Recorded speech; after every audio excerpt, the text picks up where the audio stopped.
Salve, salve! China Azul, está começando mais um Páginas Heróicas, o podcast diário do Cruzeiro. Eu sou Ivo Chagas e convido você a acompanhar mais um episódio. Nos siga nas nossas redes sociais, pessoal, no X antigo Twitter, Página Heroicast, enquanto no Instagram, Páginas Heroicas Cast. Aquele pedido a você também, se puder compartilhar nos grupos que vocês tenham aí no WhatsApp, no Telegram, ajuda muito a fazer com que a gente alcance os nossos objetivos aqui. E o primeiro deles nesse momento é chegar a 1000 inscritos no YouTube.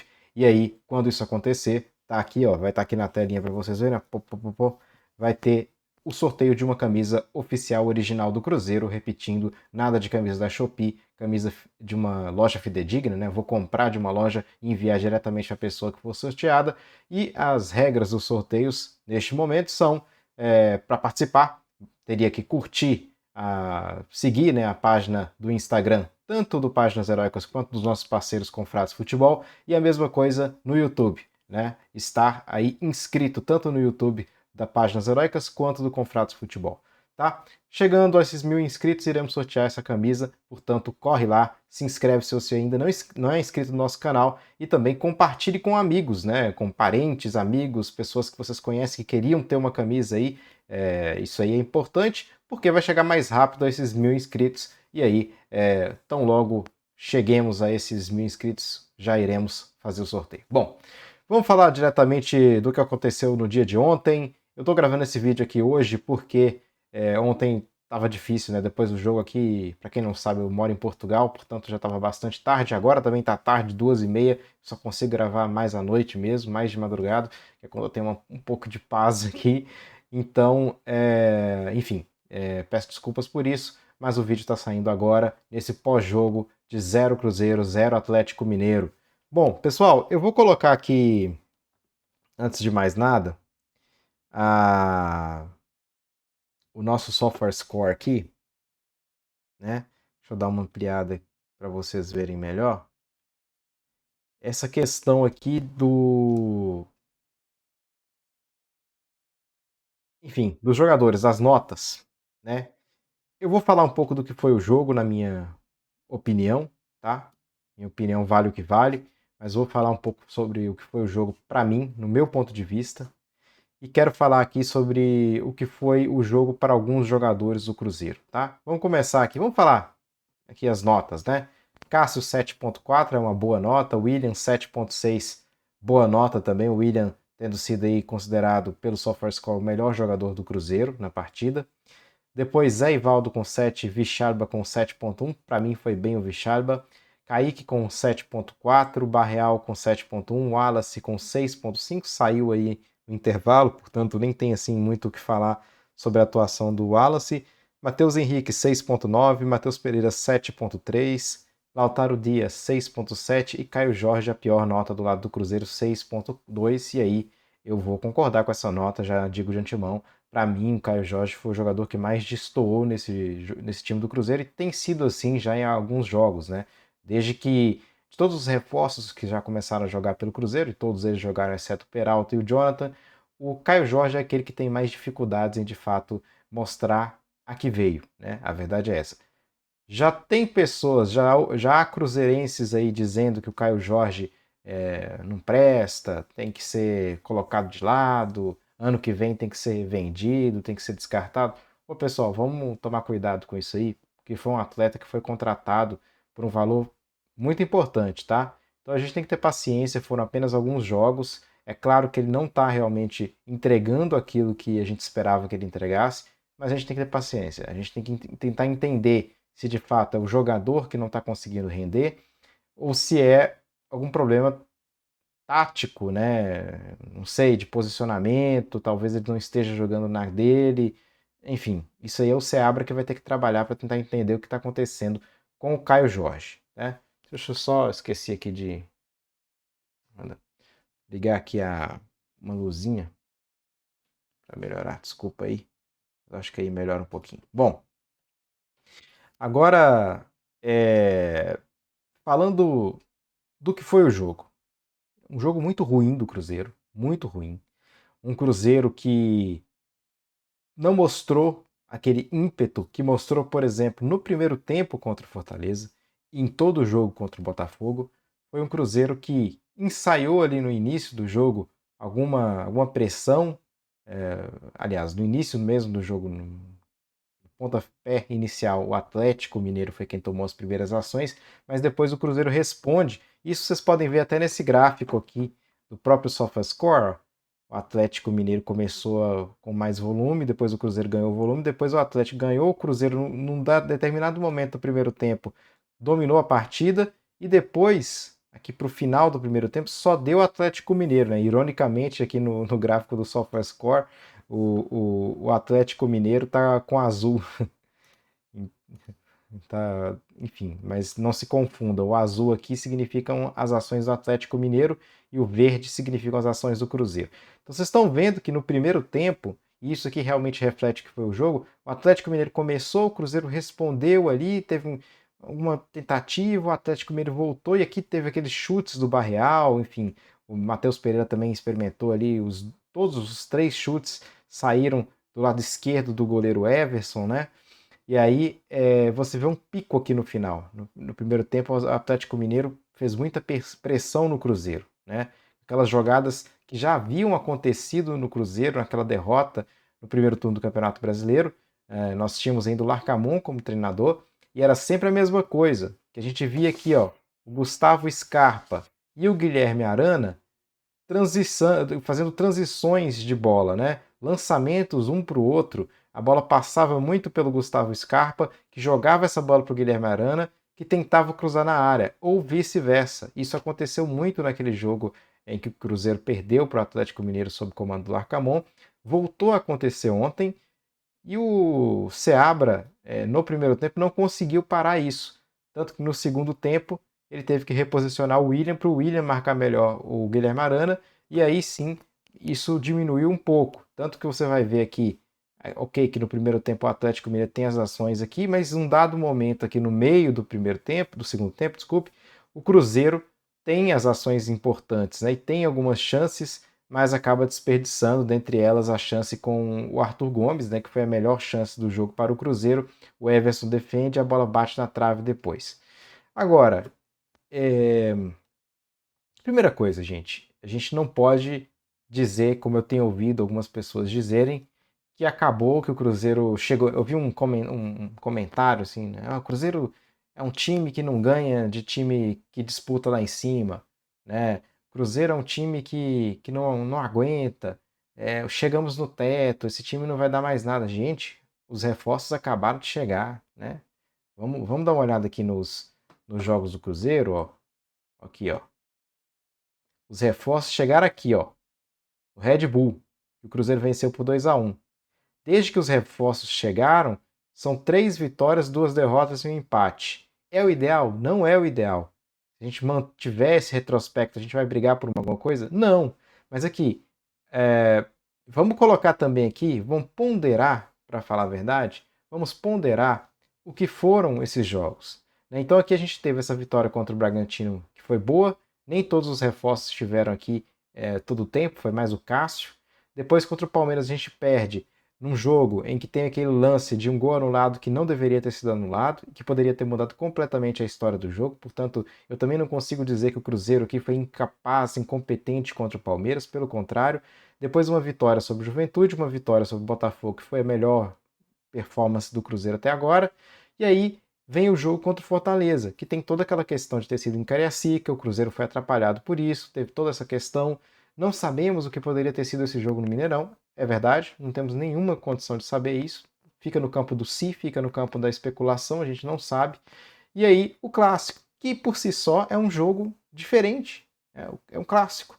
A gente não pode dizer que o Cruzeiro está bateu no teto e agora está caindo. Vamos ter calma. É claro que um sinal de alerta, e eu falei isso com algumas pessoas, com alguns colegas, amigos, o sinal de alerta tem que ser ligado nesse momento, porque são 2 não vitórias consecutivas, né? 2 resultados não positivos consecutivos em casa. Ok, Cariacica em casa, mas sim como mandante. E o Cruzeiro, como mandante anteriormente, havia vencido 100% dos seus jogos. Então, temos uma queda como mandante. Isso é um sinal de alerta?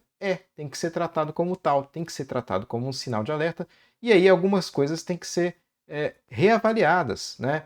Talvez a questão tática do próprio Seabra, talvez a presença de alguns jogadores como titulares, e aqui eu falo do Caio Jorge, eu acho que muita gente vai concordar, o Caio Jorge talvez não devesse ser titular do Cruzeiro, talvez ele devesse ir entrando aos poucos, para quem sabe, e melhorando um pouco mais a performance dele ao longo dos jogos, talvez entrando no segundo tempo mais descansado e com uma ideia melhor, uma visão melhor do que vai ser a participação dele no jogo diante daquilo que está acontecendo naquele momento do jogo, isso talvez ajude o Caio Jorge a ter uma adaptação um pouco mais rápida.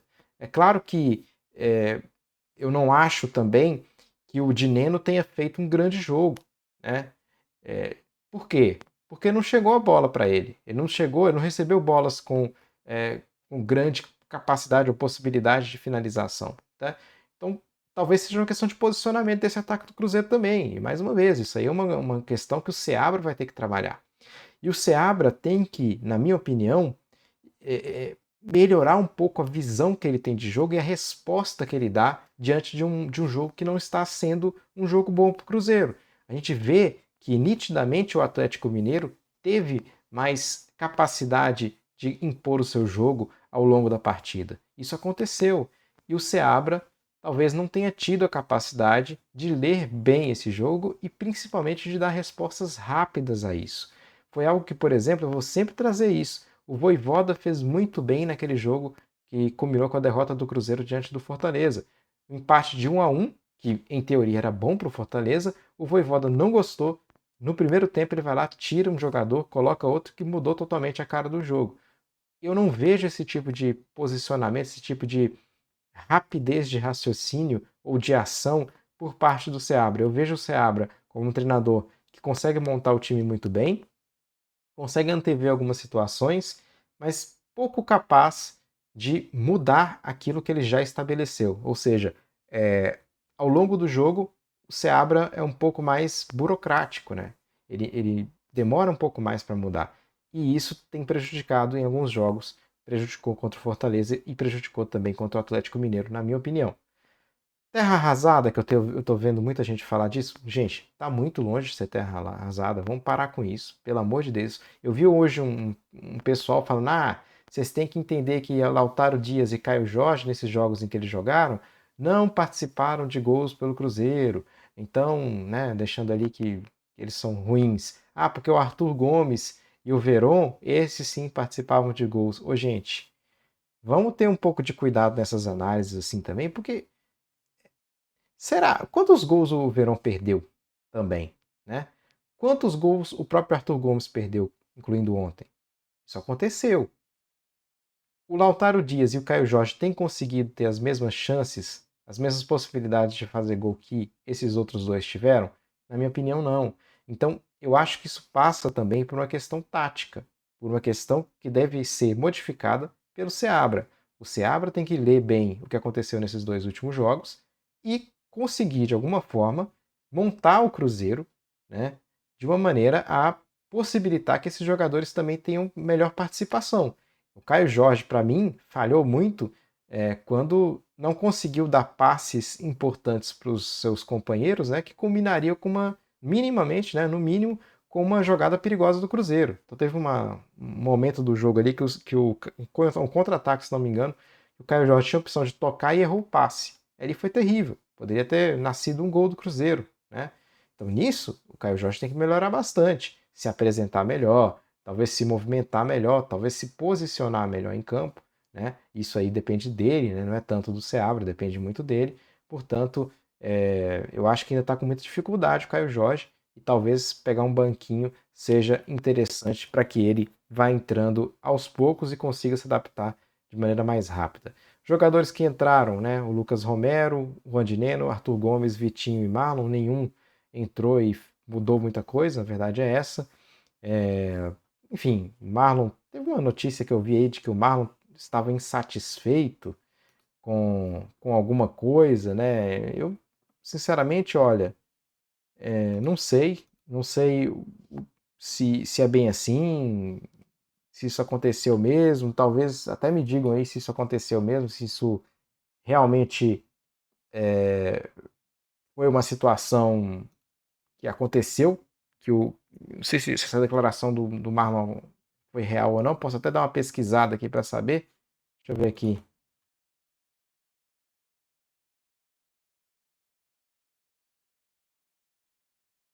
Diz que ele mostrou surpresa, né, por não ser titular. É assim, ele falou, né, ele falou. Pensei que ia começar jogando, não entendi porque que eu não joguei. O lateral entrou no lugar do Vichalba como zagueiro, né? Que eu também não entendi. Isso eu não entendi. Ele ter entrado ali no lugar do Vichalba, eu não entendi muito não. A gente tem que estar apto a exercer as funções e tal. No momento, o Lucas sentiu cansaço, eu já estava pronto para entrar. É assim, pessoal, é opção do técnico, né? É uma opção do técnico e eu não acho que o jogador deva ir para a imprensa falar isso, né? Isso aí tem que ser discutido com o Seabra, quem sabe falar o Seabra, o que aconteceu, por que eu não fui titular? Enfim, acho que tem que ser por aí. Não acho que o Marlon tenha agido da melhor maneira possível nessa situação específica. Mas enfim, próximo jogo na Bombonera. O Cruzeiro tem que jogar muito mais bola que jogou contra o Atlético Mineiro, mas muito mais bola para se impor diante de um time lendário, né? Historicamente falando, né? Em termos de conquistas, em termos de tamanho na América do Sul, no seu estádio, que é um dos estádios mais icônicos do mundo, né? E depois Vitória fora de casa, também um confronto difícil. Vitória é um time que dentro de casa é difícil de ser batido, né? É um pequeno caldeirão que existe ali no Barradão e é muito difícil bater o Vitória. Historicamente sempre foi e nesse campeonato também não será diferente. Portanto, serão dois jogos cruciais para o Cruzeiro e cruciais para o próprio Fernando Seabra. Eu tenho uma opinião aqui em relação ao Seabra. Eu acho que por mais que os resultados que ele tenha trazido sejam muito acima do que era esperado, por mim, inclusive, mas eu acho que por todo mundo, isso é uma questão geral.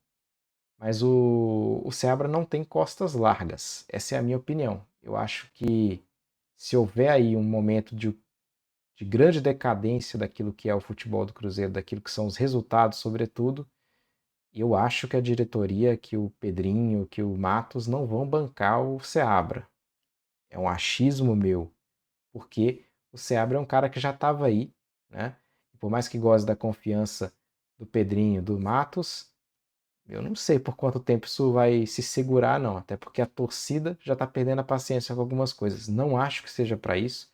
Acho que o Seabra tem muito a evoluir e nós esperamos que essa evolução aconteça agora, imediatamente. Tem que ser uma evolução rápida e ele tem que ter uma maior capacidade de dar essa reação. Então, enfim, vamos ver como é que isso vai ser. Bom, pessoal, é isso. Infelizmente, não conseguimos a vitória. Vou até mostrar aqui mais uma vez o software score ali. Só colocar aqui. Essa aqui é a notícia que eu estava vendo do Marlon. Deixa eu colocar aqui no software score.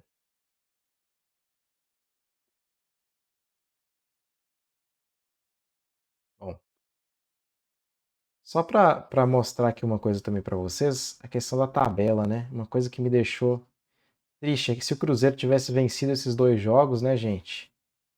A gente estaria nesse momento com 40 pontos, né? 40 pontos e um jogo a menos. Ou seja, com esse jogo a menos, poderíamos ir a 43, estaríamos dividindo a liderança com o Botafogo, com o jogo a menos contra o Internacional, né? E triste, né? Triste porque poderíamos estar realmente brigando muito bem pela liderança. E ambos os jogos em que perdemos pontos poderiam ter sido vencidos, né? Fica aí essa lição. Tem muito tempo ainda para recuperar. A recuperação deve ser imediata, tem que ser imediata, até porque, como eu já disse, eu acho que o Seabra não tem costas largas, então se ele emplacar aí mais 3 jogos sem resultados positivos, a batata começa a esquentar na mão dele, né? Esperar que isso não aconteça, esperar que os resultados venham, principalmente o próximo jogo contra o Boca Juniors em La Bombonera. Vamos ter uma semana realmente de muita expectativa nesse sentido. É isso então, pessoal. Eu agradeço mais uma vez a todos vocês que estão aqui. Se puderem, como eu já disse, se inscrevam, vai aparecer aqui para se inscreverem, se inscrevam no nosso canal para estar apto, né, ou para ter a possibilidade de participar do sorteio de uma camisa oficial do Cruzeiro aí, assim que atingimos a marca de 1.000 inscritos, tá bom? Muito obrigado mais uma vez, saudações celestes e até amanhã. Tchau, tchau, pessoal.